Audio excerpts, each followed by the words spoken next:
म तेजत्वपन्त bright life academy YouTube च्यानलमा सबैलाई हार्दिक स्वागत छ।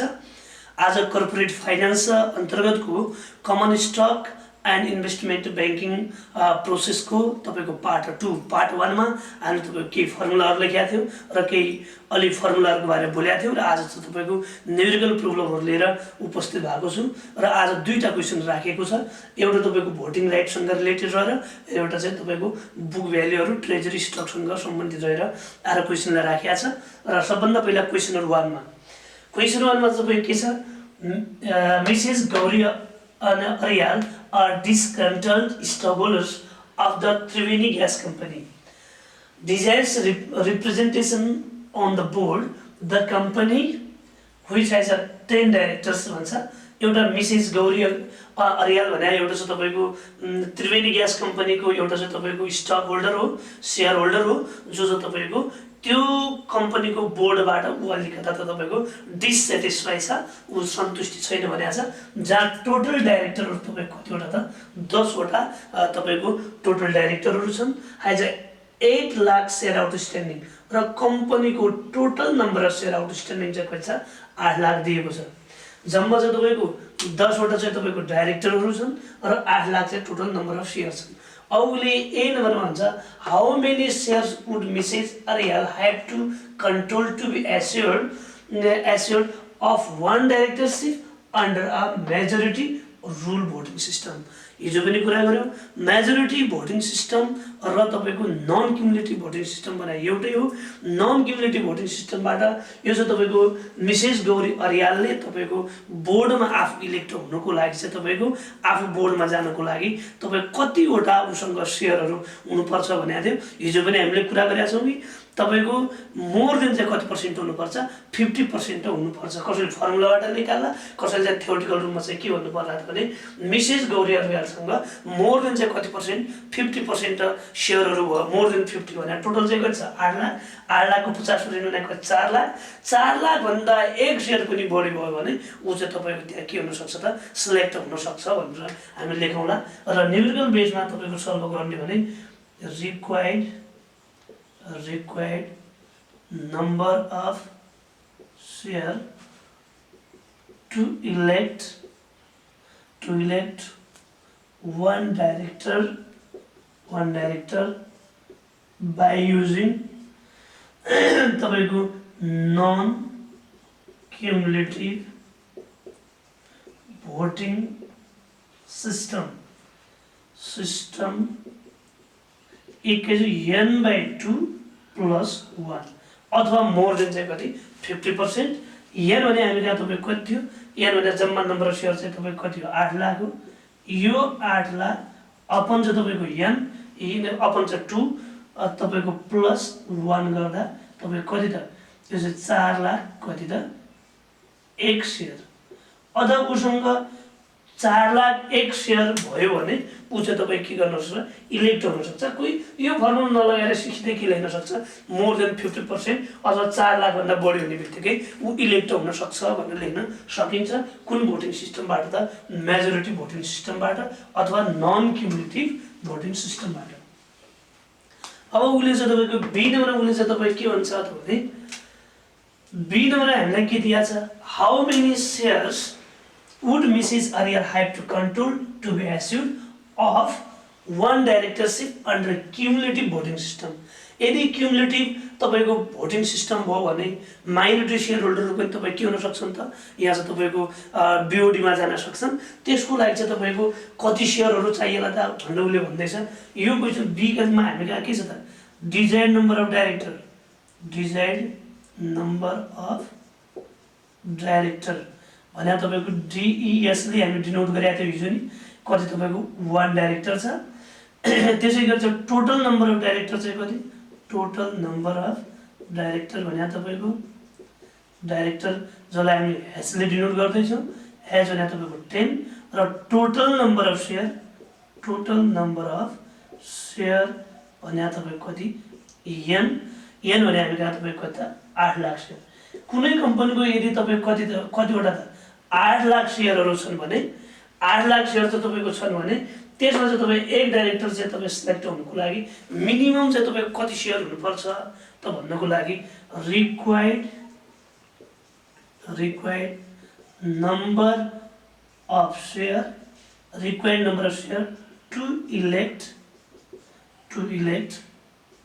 one चाहिँ तपाईको डाइरेक्टर इक्वल तपाईको n times DES desired number of director upon चाहिँ has plus 1 plus के त 1 यसलाई तपाईको सल्भ गर्ने हो भने n भने हामीलाई कति 8 लाख छ 8 lakh times desire number of director भने तपाईको कति 1 डाइरेक्टरलाई चाहिँ उले इलेक्ट गर्न खोजिरहेको छ टोटल डाइरेक्टर 10 हुन् 1 प्लस चाहिँ तपाईको कति 1 यसो गर्दा कति आउँछ त भन्दा टोटल चाहिँ तपाईको 8 लाख इन्टु 1 अपन चाहिँ तपाईको 10 प्लस 1 भने कति 11 र प्लस चाहिँ तपाईको 1 गर्दा के त तपाईको कति 72,728.27 भनेको छ यदि शेयरहरु चाहिँ तपाईको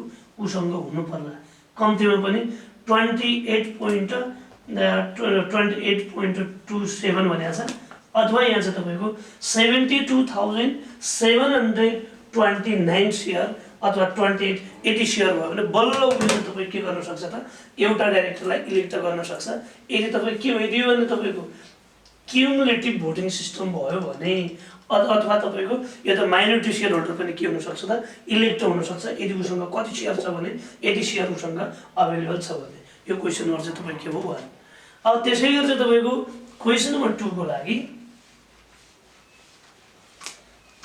क्वेशन नम्बर 2 मा के छ त हामी भने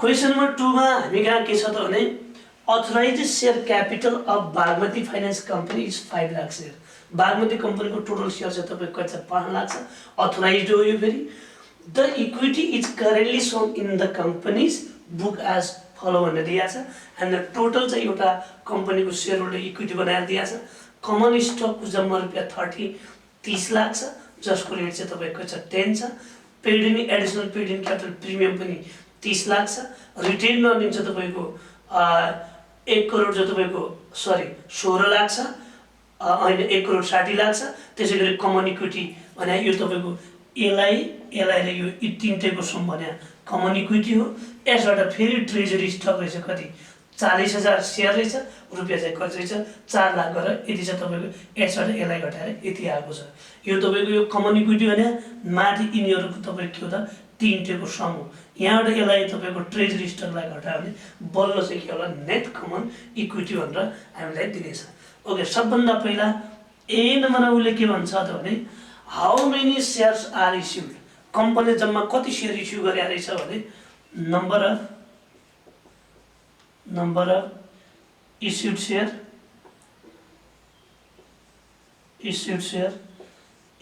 चाहिँ तपाई कति रहेछ त भने जम्मा उले चाहिँ तपाई कति रुपैयाँ कमन स्टक रुपैयाँ चाहिँ जम्मा 30 लाख छ 30 lakh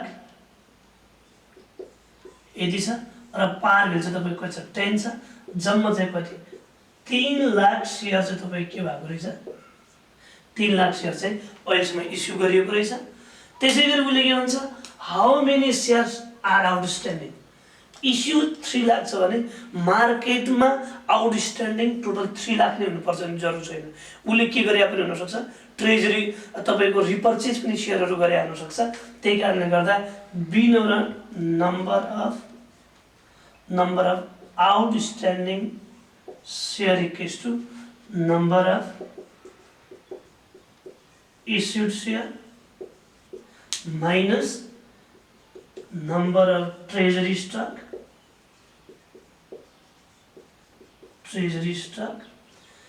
number of issued share हाम्रो 3 लाख छ र treasury stock चाहिँ तपाईको कति छ त यहाँ तपाईको 4 लाख टोटल रुपैयाँ छ र यहाँ चाहिँ नम्बर अफ शेयर चाहिँ कति छ 40,000 यसो गर्दा हामी यहाँ तपाईको कति 2,60,000 शेयर मार्केटमा चाहिँ तपाईको कम्पनीले टोटल आउटस्ट्यान्डिङ इस्यु गरे त 3 लाख हो त्यसमध्येबाट चाहिँ तपाईको कति 40,000 चाहिँ उसले फेरि रिपर्चेज गरिसक्यो। कम्पनीले आफ्नै जुन सेयर होल्डर मार्केटमा पहिला इस्यु गरेको थियो फेरि त्यसलाई फेरि रिपर्चेज गर्यो भने अब उसले मार्केटमा उसको मार्केटमा कम्पनीको मार्केटमा सेयर कति मात्रै छ त 2 लाख कति 60,000 मात्रै छ। अब चाहिँ उसले के भन्छ त भने सी नम्बरमा गएर how many shares can be issued, उसले चाहिँ तपाईँको कति सेयरलाई अझ इस्यु गर्न सक्छ। मार्केटमा टोटल सेयरहरू कति थियो 5 लाख, 5 लाख जम्मा सेयरहरू थियो। त्यसमध्ये तपाईँको 3 लाख के गरेको थियो उसले इस्यु गरेको थियो भने 2 लाख चाहिँ तपाईँ इस्यु गर्न सक्छ यदि केलाई पनि राख्यो भने ट्रेजरी स्टकलाई इस्यु नगर्ने हो भने। तर ट्रेजरी स्टकलाई इस्यु गर्ने हो भने उसले 5 लाख टोटल छ, जसमध्ये मार्केटमा 2 लाख कति छ 60,000 छ भने यसबाट यसलाई घटायो भने बाँकी चाहिँ तपाईँ इस्यु गर्न सक्छ। यदि ट्रेजरी स्टकलाई के गर्यो भने उसले ट्रेजरी स्टकलाई ट्रेजरीमै राखिराख्यो भने तपाईँको 2 लाख इस्यु गर्न सक्छ। यदि ट्रेजरी स्टक सहित इस्यु गर्यो भने कति इस्यु गर्न सक्छ 5 लाख माइनस 2 लाख कति 60,000। हेरौँ उसले how many share can be issued without approval of shareholders भने उसले कुनै पनि सेयरलाई चाहिँ तपाईँको बाँकी नराखेर सबै सेयर होल्डर अथवा ट्रेजरीको रूपमा नराखिकन तपाईँ without approval of share holders भन्छ उसले कुनैलाई पनि तपाईँको अब बाँकी नराखिकन इस्यु गर्ने हो। टोटल आफ्नो पुरै क्यापासिटी युटिलाइज गरेर इस्यु गर्ने हो भने कतिसम्म इस्यु गर्न सक्छ भन्ने उसले भनेको छ। सी नम्बरमा total number of share can be issued भनेको अथोराइज सेयर र टोटल उसले उसको क्यापासिटी कति हो कतिसम्म इस्यु गर्न पाउँछ authorise share minus number of outstanding share. Authorise share भने टोटल 5 लाख थियो र आउटस्ट्यान्डिङ सेयर चाहिँ 2 लाख चाहिँ कति 60,000। त्यसो भने 2,40,000 सेयर उसले के गर्न पाउँछ त इस्यु गर्न पाउनेछ। अब त्यस्तै गरी 2 लाख सेयर चाहिँ उसले 2,40,000 सेयर चाहिँ उसले के गर्न इस्यु गर्न पाउनेछ। अब उसले डी नम्बरमा गएर के भन्छ त भने suppose instead of issue of additional share the company bowed चाहिँ तपाईँ के सरी डी नम्बर यहाँ छ। डी नम्बरको लागि उसले चाहिँ तपाईँको डी नम्बर जाँदा के भन्छ त भने डी नम्बर जाँदा suppose the company issue 1 lakh share at 125 उसले मानव 1 लाख मात्रै इस्यु गर्यो 2,60,000 2,40,000 इस्यु गर्न सक्ने उसको एबिलिटी थियो तर कति मात्रै इस्यु गर्यो 1 लाख इस्यु गर्यो तर कतिको रेटले 125 को रेटले इस्यु गर्यो।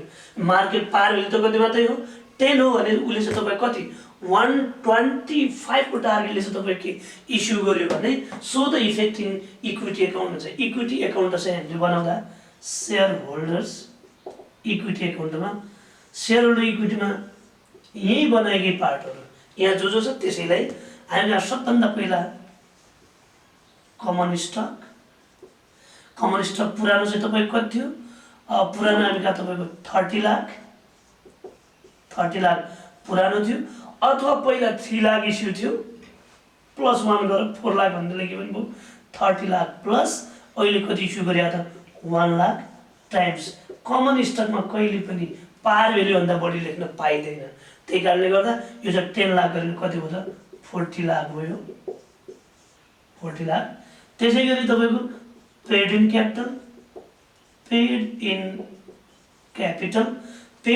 चाहिँ तपाईँको कति भयो त भन्दा पेड इन क्यापिटल हामी कहाँ पहिला कति छ तपाईँको 30 लाख त्यो पनि छ पुरानै 30 लाख छ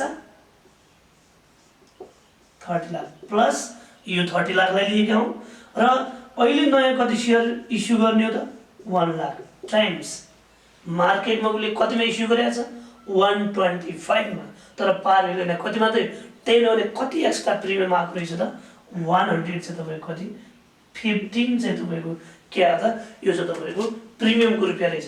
यो 115 125 बाट पार भ्यालुको 10 रुपियाँलाई तपाईँ के गर्नुहोस् 1 लाख टाइम्स 115 तपाईँको प्लस 30 लाख गरेर तपाईँ कति आउँदैछ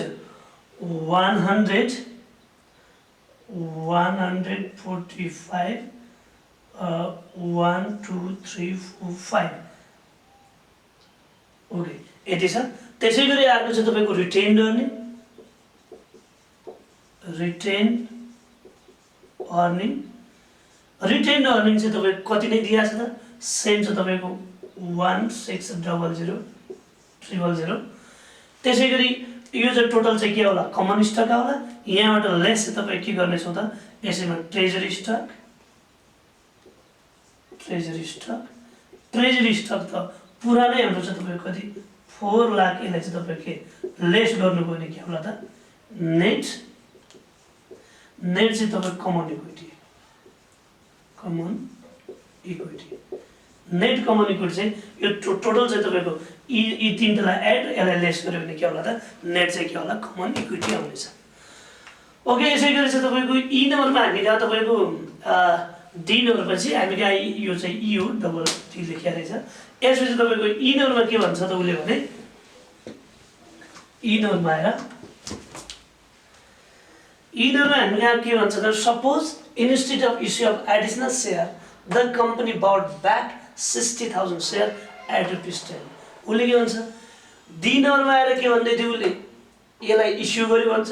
त्यो इस्यु गर्नुको सट्टा 60,000 लाई के गरिदियो तपाईँको बाई ब्याक गरिदियो। कति गर्यो यसले 10 को हिसाबले भने अब यो कमन इक्विटी कस्तो बन्ला त भन्दैछ सेयर होल्डर्स इक्विटी सेम वेबाट तपाईँ पुरै कपी गर्नुपर्नेछ। के छ भने कमन स्टक त तपाईँको @10 नै हो। यो तपाईँको जम्मा 30 लाख नै छ। एडिसनल पेड इन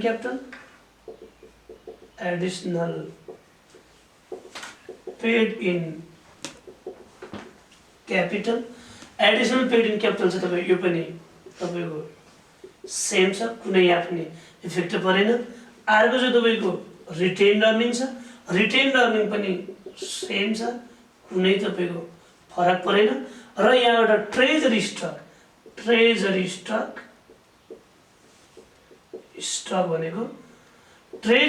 भने के छ त भने पुरानाहरू चाहिँ कति छ 4 लाख ट्रेजरी स्टक थियो 4 लाख प्लस नयाँ कति हो त तपाईँको 60,000 हो। 60,000 टाइम्स तपाईँ कति 10 गर्नुभयो भने यो चाहिँ तपाईँ कति 10 लाखलाई चाहिँ तपाईँ के गर्नुहुनेछ त 10 लाखलाई तपाईँको माइनस गर्नुहुनेछ र यो नै तपाईँ के हुनेछ त कमन सेयर होल्डर्स र equity net common shareholders र इक्विटी आउनेछ। Net common shareholders equity okay. यसरी चाहिँ तपाईँको यदि यही नै तपाईँको बुक भ्यालु पर सेयर निकाल्नु पऱ्यो भने के गर्थ्यौँ बुक भ्यालु पर सेयर निकाल्नु पऱ्यो भने तपाईँको के त सेयर होल्डर्स इक्विटी अपन चाहिँ तपाईँको नम्बर अफ सेयर आउटस्ट्यान्डिङ हामी चाहिँ तपाईँ के गर्नु ओके। यसै गरी बनाउनु होला। नेक्स्ट पार्टको लागि हाम्रो नेक्स्ट पार्ट फेरि अर्को उसमा लिएर आउनेछौँ। यसको लागि हाम्रो YouTube channel like comment subscribe गरिदिनु हस्। धन्यवाद।